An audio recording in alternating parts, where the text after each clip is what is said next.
Pregnant నేను కదమ్మా. చూస్తూ ఉండండి అమ్మమ్మ, ఏదో ఒక రోజు నా డెలివరీ డేట్ వస్తుంది, కానీ మా పెళ్లి డేట్ మాత్రం ఎప్పటికీ రాదేమో. నువ్వు చెప్పింది కూడా నిజమే తన్ను. అక్క ఇంకా ఎంతకాలం ఇలా ప్రజ్ఞ ఏం చేయాలనుకుంటే అది చేసుకొని, కానీ తను అభికి తనుకి మధ్య దూరం పెంచకుండా ఉండాల్సింది.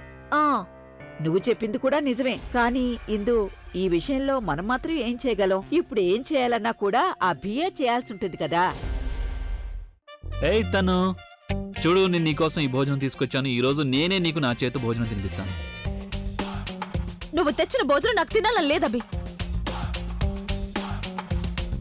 చూడు తను, ఇది నీకు ఇష్టమైన భోజనం. నువ్వు తిన్న తర్వాత చాక్లెట్ కూడా ఉంది. చాక్లెట్ తిన్న తర్వాత స్వీట్ ఉంది.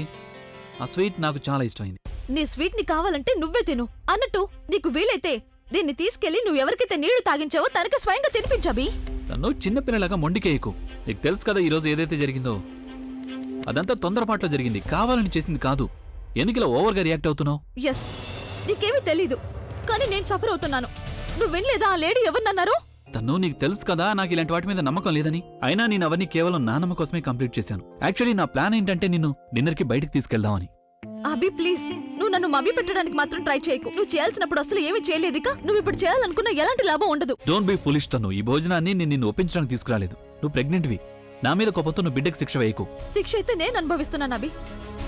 నువ్వు నా మీద ఏ ప్రేమ అయితే చూపిస్తున్నావో అది నా కోసం కాదు, ఈ బిడ్డ కోసం. ఒక్కోసారి ఏమనిపిస్తుందంటే నీకు బిడ్డ కావాలి, నేను కాదు అని. తను don't make an issue out of nothing. There is nothing in this. ఒకవేళ నీకు తినాలని ఉంటే తిను, తినాలని లేకపోతే తినకు. నేను వెళ్తున్నాను. ఓకే, నేను ఈ భోజనం తింటాను, కానీ ఒక కండిషన్ మీద.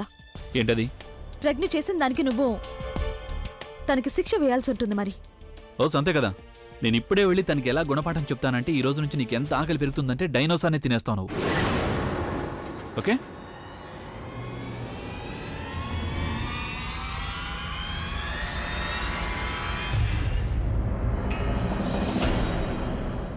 వావ్ అక్క, ఐఎమ్ సో హ్యాపీ. ఫైనల్లీ నువ్వు చేసి చూపించావు. మేమందరం చాలా టెన్షన్ పడ్డావు నువ్వు ఇదంతా ఎలా చేస్తావని, కానీ ఐఎమ్ సో హ్యాపీ నువ్వు ఈరోజు చేసి చూపించావు. బావగారికే కాదు, మాకు కూడా తెలియలేదు. అభిని చూస్తే ఎలా అనిపించిందంటే మీరున్న ఫాస్టింగ్ గురించి తనకు తెలిసిపోయిందేమో అని. As usual you did a great job కదా. ఎంతైనా తను మా అక్క కదా. నీకు తెలుసా అక్క, నేను సీరియస్ గా అస్సలు నమ్మలేకపోతున్నాను. నువ్వు అందరి ముందు, ఇన్ఫాక్ట్ తన్ను కళ్ళ ముందు బావగారి చేతులతో నీ వ్రతాన్ని పూర్తి చేసుకున్నా. నా వ్రతం అయితే పూర్తయిపోయింది, కానీ తన్ను వ్రతం పూర్తవ్వలేదనే కారణంతో ఆయన మూడు అస్సలు బాలేదు. ఏమైందక్క, నువ్వు సంతోషంగా లేవా? నేను ఇప్పుడు ఏం ఆలోచిస్తున్నానంటే ఇప్పుడు ఆ తన్ను తన కోపం అంతా ఆయన మీద చూపిస్తుంది. ఆయన వచ్చి ఆ కోపాన్ని నా మీద చూపించడం మొదలు పెడతారు. ఆయన కోపం అయితే నాకు అలవాటైపోయింది, కానీ నేను ఆయన ద్వేషాన్ని ఎప్పటికీ భరించలేను.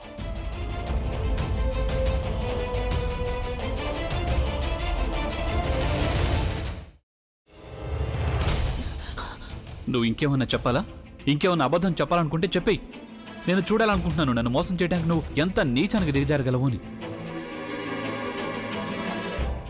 ఎందుకు ఆలియా, ఎందుకు నువ్వు ఇలా చేసావు? నీకు తెలుసు కదా నానమ్మ తర్వాత నీ ఒక్కదానిని కదా నేను పూర్తిగా నమ్మేది. ఏమన్నావు నువ్వు? ఈ మధ్య అన్నిటినీ మర్చిపోతున్నావా? అది చాలు. వాటిలో ఉన్న శక్తి విషయాన్ని గ్రహించి మనకు వివరిస్తాయి.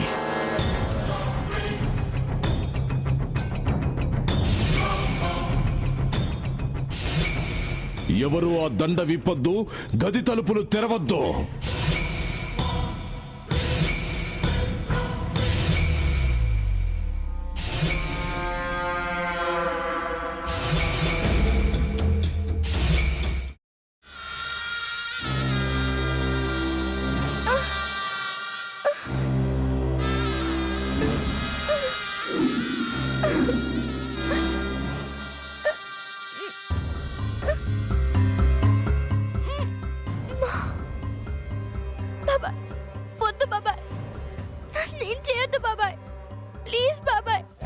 నీకు నిజం తెలిసినప్పుడే నా ఆలోచనలో నువ్వు చచ్చిపోయావు.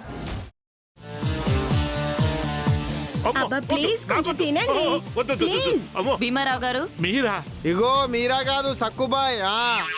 అవును, మీ పనామే లేచిపోయిందని చెప్పి కంప్లైంట్ ఇచ్చినావు కదా. రేయ్, ఆయన కంప్లైంట్ ఇచ్చింది లేచిపోయిందని కాదు, కనిపించడం లేదు అని. అచ్చా, అట్లానా? సరే మేడం. ఇడియట్. ఆ వంట మనిషి పేరేంటన్నారు? రత్తాలు మేడం. ఏం పెద్ద మంచి, నీ వంట మంచిని కూడా మేడం అని పిలుస్తావా? రేయ్ హాఫ్ బ్రెయిన్,